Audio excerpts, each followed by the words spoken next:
time of the foundation until now. Nga naman, kay sumala sa malaang kasulatan, si Kristo, ang katuyuan niya sumapang San Pablo, ang iyang katuyuan mauman ang tanang tao maluwas. So karon ang pangutana, anus ama nagsugod ang gitawag og Kristyanismo?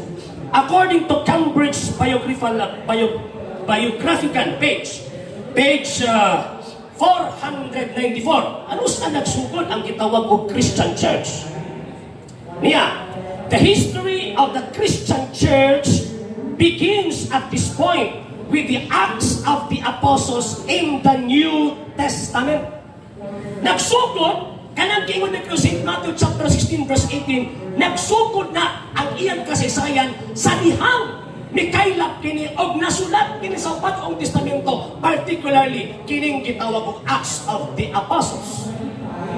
Na kanang Acts of the Apostles, kanang book of the New Testament, kinsa may tag-iya anak, siyempre, na ang Christian Church. And that Christian Church, the New Book of Knowledge, volume 16, page 287. Sa gingon din eh, the history of the Roman Catholic Church began in Jerusalem almost 2,000 years ago. The earliest written record of the Church, the Roman Catholic Church, is the New Testament.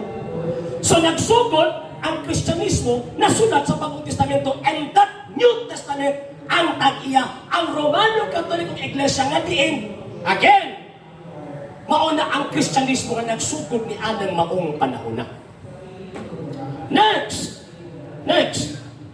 Unsa pa mga sir og tawag ining mga ma'am. Kang kinsa man or ang simbahan nga gisgutan sa Biblia, mao ba ka na kanang Christian Church, mao ba ka na ang simbahan Katoliko? Kinabi Christian Church sa Biblia. Di wa man nanganli. Mao ba ka na ang gitawag og simbahan Katoliko? Ano niya, basahon na to. The New Book of Knowledge, again. Volume